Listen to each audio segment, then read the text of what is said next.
Matar un ruiseñor. To Kill a Mockingbird. Capítulo 16. Capítulo número 16.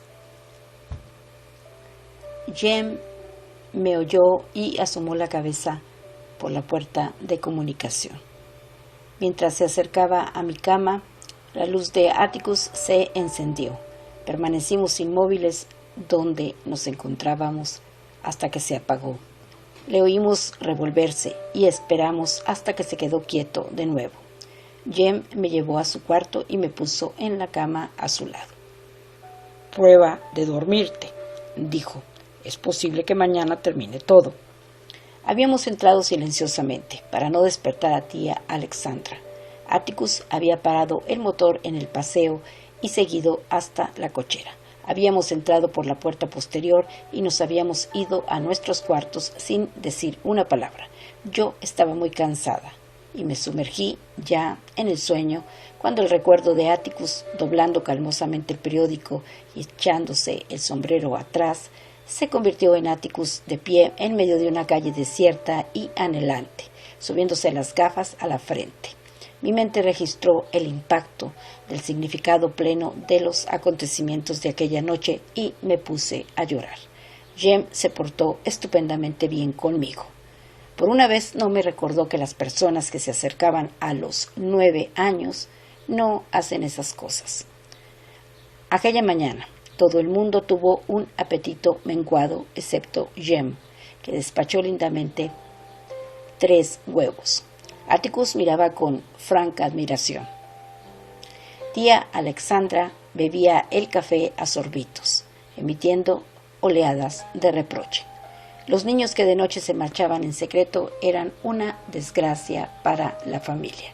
Atticus replicó que se alegraba de que sus desgracias hubiesen aparecido en la cárcel, pero Tita repuso: «Tonterías, Mr. Underwood estuvo vigilando todo el rato». «Pues eso fue chocante en Braxton», contó Atticus. «Desprecia a los negros, no quiere ver a ninguno cerca». Según la opinión corriente de la ciudad, Mr. Underwood era un hombrecito vehemente y mal hablado, a quien su padre, en un arranque de humorismo, puso el nombre de Braxton Bragg, y Mr. Braxton se había esforzado siempre todo lo posible en hacer honor a tal nombre. Atticus decía que el dar nombres de generales confederados a las personas convertía poco a poco a éstas en bebedores empedernidos. Calpurnia estaba sirviendo más café a tía Alexandra y contestó moviendo la cabeza negativamente a una mirada mía que yo consideraba suplicante y subyugadora. «Eres demasiado joven todavía», me dijo.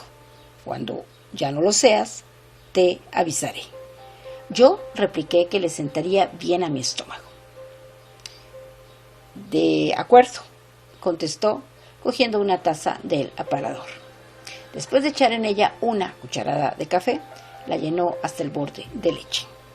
Yo le di las gracias, sacando la lengua despectivamente al recibir y mirar la taza. Y levanté los ojos a tiempo para advertir el ceño de reproche de Tita. Pero lo cierto es que ella destinaba el ceño a Atticus. Tía Alexandra aguardó a que Calpurnia estuviera en la cocina y entonces dijo: «No hables de este modo delante de ellos». «¿De qué modo y delante de quién?», preguntó él. «De este modo delante de Calpurnia. Has dicho delante de ella que Braxton Underwood desprecia a los negros». «Bah, estoy seguro de que Calpurnia lo sabía. Todo Maycomb lo sabe». Por aquellos días empezaba a notar un cambio sutil en mi padre, cambio que se manifestaba cuando hablaba con tía Alexandra. Lo hacía con un tono levemente saheridor, nunca con franca irritación. En su voz hubo una ligera rigidez al añadir: «Todo lo que puede decirse en esta mesa puede decirse delante de Calpurnia. Ella sabe lo que representa para esta familia». No creo que sea una buena costumbre, Atticus. Les da ánimo. Todo lo que sucede en esta ciudad se sabe en los quarters antes de la puesta de sol. Mi padre dejó el cuchillo. No conozco ninguna ley que diga que no pueden hablar. Pero si nosotros no les diésemos tanto de qué hablar, quizá estarían callados. ¿Por qué no te bebes el café, Scout? Yo estaba jugando con la cucharilla.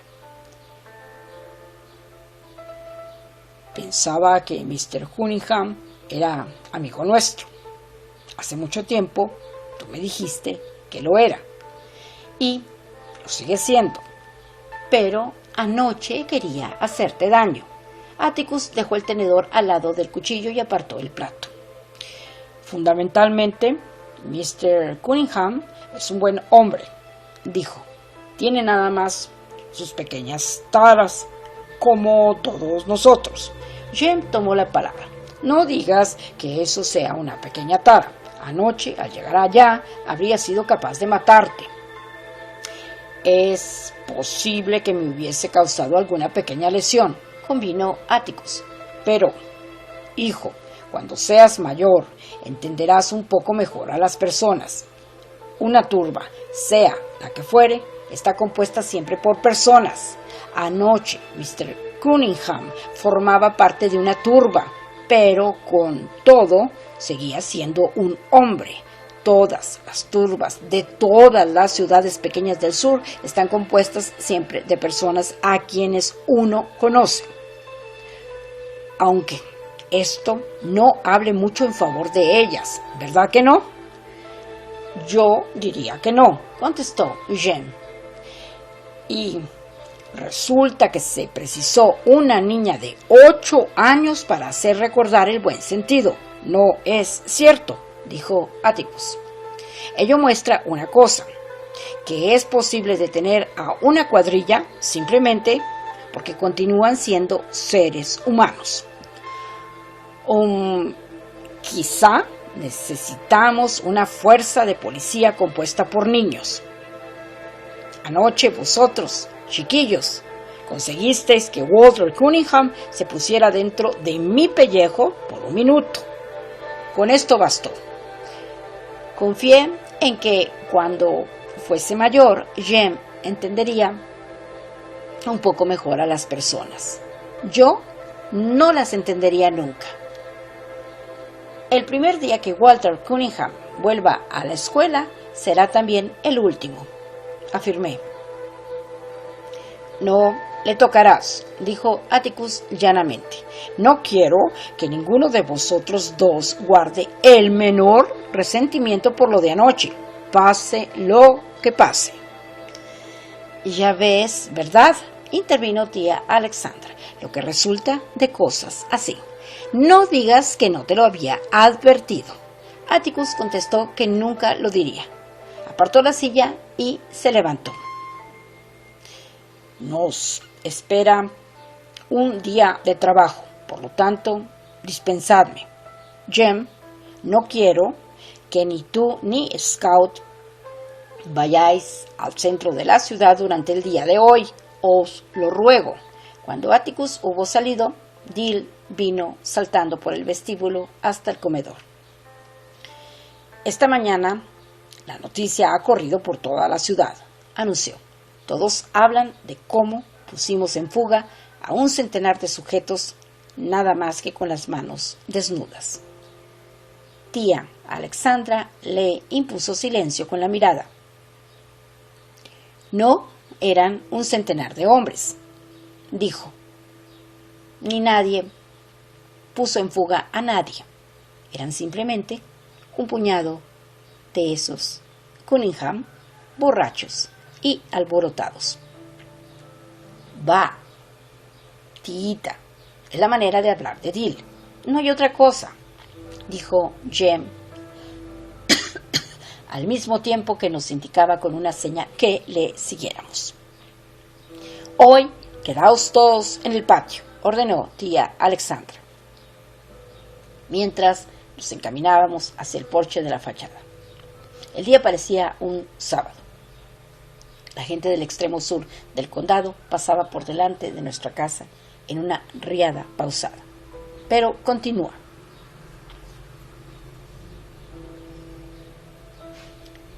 Aquel día, la gente del extremo sur del condado pasaba por delante de nuestra casa en una riada pausada, pero continua. Mr. Dolphus Raymond pasó dando bandazos sobre su pura sangre. ¿No veis cómo se sostiene sobre la silla?, murmuró Jem. ¿Cómo es posible que uno aguante una borrachera que empieza antes de las 8 de la mañana? Por delante de nosotros desfiló traqueteando una carreta cargada de señoras. Llevaban unos bonetes de algodón para protegerse del sol y unos vestidos con mangas largas.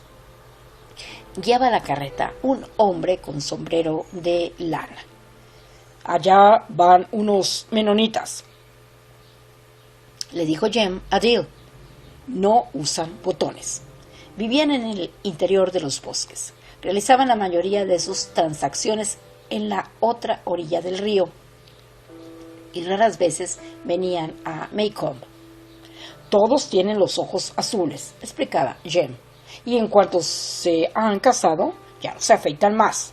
A sus esposas les gusta que les hagan cosquillas con la barba. Mr. X. Billups pasó, caballero en una mula. Es un hombre chocante, dijo Jem. X no es una inicial, es todo su nombre. Una vez estuvo en el juzgado y le preguntaron cómo se llamaba. Contestó X. Billups. El escribiente le pidió que dijera las letras y él contestó X. Le preguntó de nuevo y él volvió a contestar X. Continuaron así hasta que escribió una X en una hoja de papel y la sostuvo en la mano para que todos lo vieran. Entonces le preguntaron en dónde había sacado ese nombre. Y él dijo que sus padres le habían inscrito de este modo cuando nació. Mientras el condado desfilaba por allí, Jem le contaba a Dill la historia y las características generales de las figuras más destacadas. Mr. Tenshaw Jones votaba la candidatura de las prohibicionistas absolutos. Miss Emily Davis tomaba rapé. A Mr. Jake Slade le salían ahora los terceros dientes. Entonces apareció un carromato lleno de ciudadanos de caras inusitadamente serias. Cuando señalaban el patio de Miss Maudie Atkinson, encendido en una llamarada de flores de verano, Miss Maudie, en persona, salió al porche.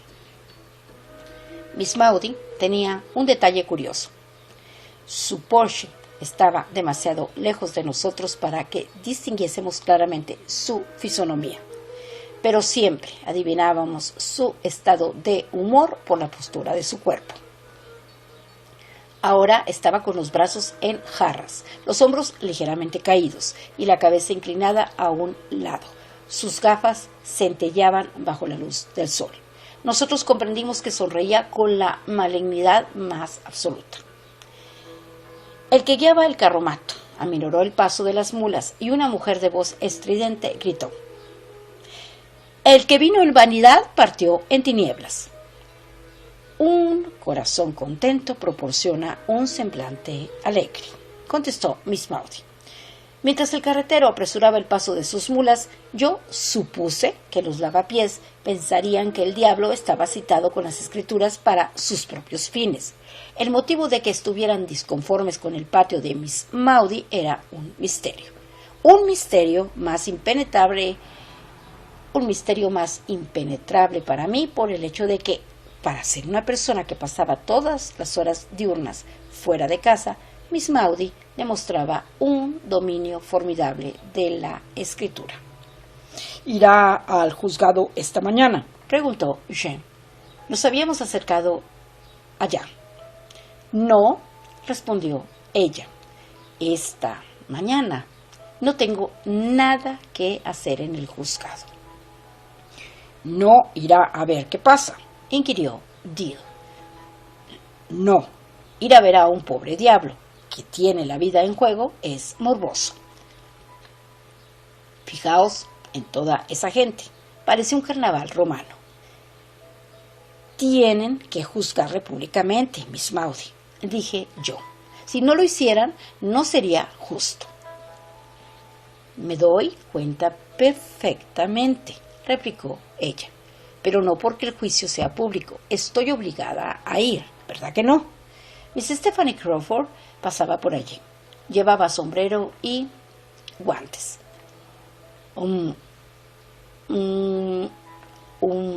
Dijo, mira cuánta gente. Una pensaría que ha de hablar William Jennings Bryan. ¿Y tú a dónde vas, Stephanie?, inquirió Miss Maudy. Al Gin Jungle. Miss Maudy dijo que en toda su vida había visto a Miss Stephanie yendo al Gin Jungle con sombrero. Bueno, contestó Miss Stephanie, he pensado que tanto da que asome la cabeza en el juzgado para ver qué se propone Atticus. Vale la pena que te asegures de que no te cita para comparecer. Nosotros le pedimos que aclarase el sentido de su frase y ella respondió que Miss Stephanie parecía tan enterada del caso que no estaría de más que la llamasen a declarar. Continuaron rondando por allí hasta el mediodía, cuando Atticus vino a comer y dijo que habían pasado la mañana eligiendo el jurado. Después de comer nos detuvimos a recoger a Dill y nos fuimos a la ciudad. Era una fiesta de gala. En el poste de amarre no existía sitio para atar ni un solo animal más. Debajo de todos los árboles posibles había mulas y carros parados. La plaza de delante del edificio del juzgado estaba cubierta de gente sentada sobre periódicos, comiendo bollos con jarabe y empujándolos gaznate abajo con leche caliente traída en jarros de fruta. Algunos mordisqueaban tajadas frías de pollo y de cerdo. Los más pudientes regaban el alimento con Coca-Cola de la tienda, bebida en vasos abombados. Unos niños de cara sucia correteaban por entre la multitud y los rorros almorzaban en los pechos de sus madres. En un rincón apartado de la plaza, los negros estaban sentados en silencio, consumiendo sardinas y galletas cracker. Entre los aromas más penetrantes del Nei Cola, Mr. Dolphus Raymond estaba con ellos. Mira, Jem, dijo Jill, bebe de una bolsa. Parecía, en efecto, que lo hacía así. 2 pajas amarillas descendían de su boca hasta las profundidades de una bolsa de papel marrón. No lo había visto hacer nunca a nadie, murmuró Jill. ¿Cómo hace para que no se le vierta lo que haya allí dentro? Jem soltó una risita. Allí dentro tiene una botella de Coca-Cola llena de whisky. Lo hace así para no alarmar a las señoras. Le verás chupando toda la tarde. Luego se marchará un rato a llenarla otra vez. ¿Por qué está sentado con la gente de color? Siempre lo hace así. Los quiere más que a nosotros, me figuro. Vive solo allá abajo, cerca del límite del condado. Tiene una mujer negra y un montón de hijos mestizos. Te los enseñaré si los vemos. No tiene aire de chusma, aseguró Dill. No lo es. Allá abajo posee toda una ribera del río. Y, como propina, viene de una familia antigua de verdad. Entonces, ¿cómo obra de este modo? Es su estilo, sencillamente, contestó Jem. Dicen que no supo sobreponerse a lo de la boda. Tenía que casarse con una de las señoritas Spender, creo. Iba a celebrar una boda estupenda, pero no pudo ser. Después del ensayo, la novia subió a su cuarto y se destrozó la cabeza con una escopeta. Apretó el gatillo con los dedos del pie. ¿Llegaron a saber el motivo? No, nadie se enteró bien de la causa excepto Mr. Dolphus. Dicen que fue porque supo lo de la mujer negra. Él calculaba que podía continuar con la negra y además casarse. Desde entonces siempre ha estado más o menos borracho. Ya sabes, a pesar de todo, siempre ha sido muy bueno con aquellos pequeños. Jim, pregunté yo, ¿qué es un niño mestizo? Mitad blanco y mitad de color. Tú lo has visto, Scout. Tú conoces a aquel chico de cabello rojo y ensortijado que reparte para la droguería. Es mitad blanco. Son una cosa triste, de veras. Triste. ¿Cómo es eso? No pertenecen a ninguna parte. La gente de color no los quiere porque son mitad blancos. Los blancos no los quieren con ellos porque son de color. De modo que son una cosa intermedia. Ni blancos ni negros. Por eso Mr. Dolphus de allí ha enviado 2 al norte, donde esto no les importa. Allí hay uno. Un niño pequeño, cogido de la mano de una mujer negra, venía hacia nosotros. Para mis ojos era perfectamente negro. Tenía un hermoso color chocolate con unas narices anchas y unos dientes preciosos. A veces se ponía a saltar gozosamente y la mujer negra le tiraba de la mano para hacerle parar. Jem esperó hasta que hubieran pasado. Aquel es uno de los pequeños que os decía, explicó. ¿Cómo lo conoces?, preguntó Dill. A mí me ha parecido completamente negro. A veces no se conoce, a menos que uno lo sepa de antemano. Pero es mitad Raymond, no cabe ninguna duda. ¿Cómo puedes adivinarlo?, pregunté yo. Ya te lo he dicho, Scout, es preciso saber quiénes son. ¿Cómo conoces que nosotros no somos negros? Tío Jake Finch dice que en realidad no lo sabemos. Dice que por todo lo que ha podido seguir de la idea de los antepasados de Finch, nosotros no lo somos, pero por lo que sabe también sería posible que hubiésemos salido de Etiopía en los tiempos del Antiguo Testamento. Bien, si salimos durante el Antiguo Testamento hace tantísimo tiempo que ya no importa. Esto es lo que yo pensaba, contestó Jen. Pero en estas tierras, en cuanto uno tiene una gota de sangre negra, todo él es negro. Mirad, una señal invisible había motivado que los que comían en la plaza se levantasen y desparramaran pedazos de papel de periódicos, de celofán y papel de envolver. Los hijos corrían hacia sus madres. Los de pecho eran colocados sobre las caderas y los hombres, con los sombreros manchados de sudor, reunían a sus familias y las hacían cruzar en rebaño las puertas del juzgado.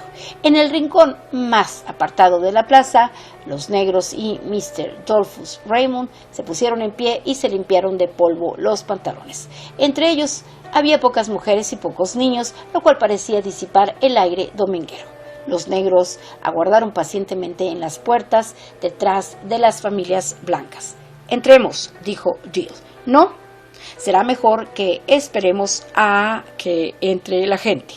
A Atticus quizá no le gustase vernos», dijo Jen. El edificio del juzgado del condado de Macomb le recordaba un poco y en un aspecto, Arlington. Las columnas de cemento armado que sostenían el tejado de la parte sur eran demasiado recias para su leve carga. Las columnas eran todo lo que quedó en pie cuando el edificio primitivo ardió en 1856. Alrededor de ellas construyeron un edificio nuevo. Sería mejor decir que lo construyeron a pesar de ellas, exceptuando el porche meridional. El edificio del juzgado del condado de Macomb era de estilo victoriano primitivo y visto desde el norte presentaba un cuadro inofensivo. No obstante, desde el otro lado, las columnas estilo renacimiento griego contrastaban con la torre del reloj del siglo XIX, que albergaba un aparato herrumbroso y poco digno de confianza. Una perspectiva indicadora de que hubo una gente resuelta a conservar todo resto material del pasado. Para llegar a la sala de los juicios, en el segundo piso, había que pasar por delante de varias madrigueras privadas de sol. La del asesor de impuestos, la del recaudador de estos, la del escribiente del condado, la del distrito. El juez de instrucción vivía en unas ratoneras frescas y oscuras que olían a libros de registro en descomposición mezclados con cemento húmedo y orina rancia. Durante el día era preciso encender las luces. En los ásperos maderos del suelo había siempre una capa de polvo. Los habitantes de aquellas oficinas eran criaturas adaptadas a su medio ambiente, hombrecillos de cara gris a los que les parecía no haber tocado nunca el aire ni el sol. Sabíamos que habría una buena masa de gente, pero no habíamos pensado encontrar las multitudes que llenaban el pasillo del primer piso. Me vi separada de Jem y de Dill, pero me abrí paso hacia la pared de la caja de escalera, sabiendo que, antes o después, Jem bajaría a buscarme. De pronto, me hallé en medio del club de los ociosos y procuré pasar lo más inadvertida posible. El club de los ociosos era un grupo de ancianos de camisa blanca, pantalones caqui y tirantes que se habían pasado la vida sin hacer nada y dejaban transcurrir ahora sus días crepusculares dedicados a la misma ocupación en los bancos de pino de debajo de las encinas de la plaza. Críticos minuciosos de los negocios del juzgado. Atticus decía que, a fuerza de largos años de observación, sabían tantas leyes como el juez decano. Normalmente eran únicos espectadores de los juicios y hoy parecían quejosos de que se hubiera alterado su confortable rutina. Cuando hablaron, sus voces me parecieron por casualidad revestidas de importancia. La conversación tenía por tema a mi padre. Se figura que sabe lo que hace, dijo uno. Oh, yo no diría eso, opuso otro. Atticus Finch es un hombre muy documentado, un hombre que sabe estudiar la ley a fondo. Sí, estudia mucho, es lo único que hace. El club soltó una risita. Permíteme que te diga una cosa, Bill.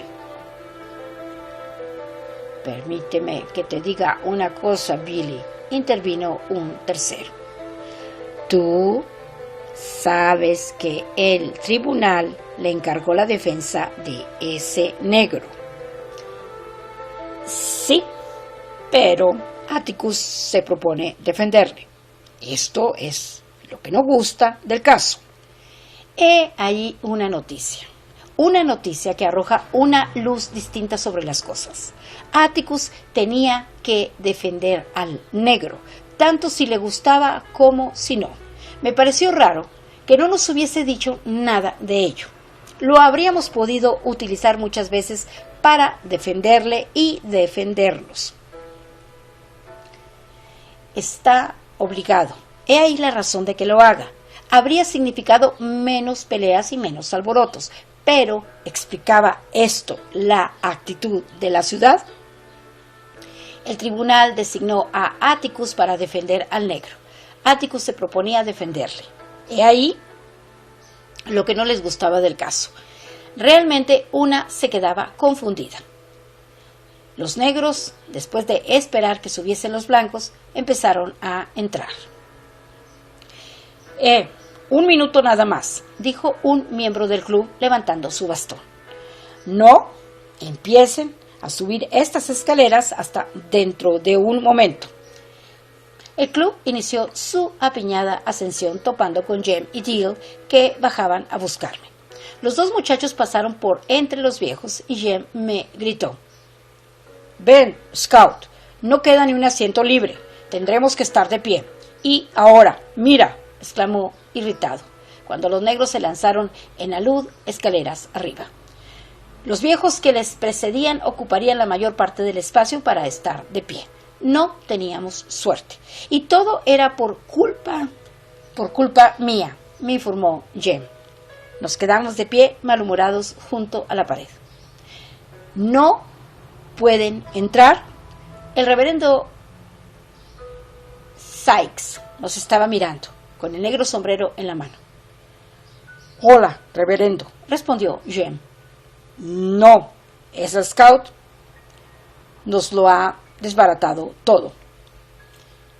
Bien, veamos lo que podemos hacer. El reverendo Sykes se abrió camino escaleras arriba. Unos momentos después estaba de regreso. Abajo no hay ningún asiento. ¿Les parece que habría inconveniente en que viniesen a la galería conmigo? No, diantre, exclamó Jem. Muy gozosos, subimos con gran presteza delante del reverendo hacia el piso de la sala del juzgado. Allí trepamos por una escalera cubierta y esperamos en la puerta. El reverendo Sykes llegó resollando detrás de nosotros y nos condujo suavemente entre los negros de la galería. 4 hombres se levantaron y nos cedieron sus asientos de primera fila. La galería de la gente de color ocupaba 3 paredes de la sala del juzgado, como una especie de terraza de segundo piso, y desde ella podíamos verlo todo. El jurado estaba sentado hacia la izquierda, bajo unas altas ventanas. Sus miembros, tostados por el sol y flacos, parecían todos campesinos, aunque esto era natural. Los hombres de la ciudad raras veces se sentaban en los bancos del jurado, o los recusaban o se excusaban. 1 o 2 del jurado tenían un lejano aire de Cunningham, bien vestidos. En aquella fase del juicio estaban sentados muy erguidos y atentos. El fiscal del distrito y otro hombre, Atticus y Tom Robinson, estaban sentados frente a unas mesas de espaldas a nosotros. En la mesa del fiscal había un libro marrón y varias tablillas amarillas. Atticus tenía la cabeza descubierta. Dentro de la baranda que separaba a los espectadores del tribunal, los testigos estaban sentados en unas sillas con asientos de cuero de vaca. También ellos nos daban la espalda. El juez Taylor estaba en la presidencia, con el aire de un tiburón viejo y somnoliento, mientras su pez piloto escribía rápidamente más abajo y enfrente de él. El juez Taylor tenía el aspecto de la mayoría de los jueces que he visto. Afable, con el cabello blanco, la cara ligeramente rubicunda. Era un hombre que gobernaba su tribunal con una falta de formulismo alarmante. A veces levantaba los pies hasta la mesa. A menudo se limpiaba las uñas con la navaja de bolsillo. Durante las largas declaraciones de los juicios de faltas, especialmente después de comer, daba la impresión de estar dormitando. Una impresión que se desvaneció definitivamente y para siempre en una ocasión en que un abogado empujó una pila de libros intencionalmente, haciéndolos caer al suelo en un desesperado esfuerzo por despertarle. Sin abrir los ojos, el juez Taylor murmuró: Mr. Whitley, repítalo una vez más y le costará $100.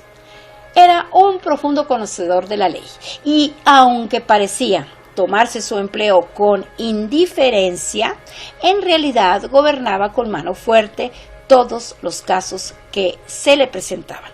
Solo una vez se vio al juez Taylor en un punto muerto en el juzgado y fue por causa de los Cunningham. Old Sarum, el reducido terreno en que se revolcaban, estaba poblado por 2 familias separadas y distintas al principio, pero por desgracia llevaban el mismo apellido. Los Cunningham se casaron con los Cunningham con tal frecuencia que la ortografía del apellido llegó a ser una cuestión académica, hasta que un Cunningham disputó a un Cunningham unos títulos de propiedad y acudió al juzgado. Durante una controversia sobre la cuestión, Jerus Cunningham declaró que su madre escribía Cunningham en documentos y papeles, pero en realidad era una Cunningham, pues escribía mal, leía muy poco y por las tardes, cuando se sentaba en la galería de la fachada, tenía la costumbre de fijar la mirada a lo lejos.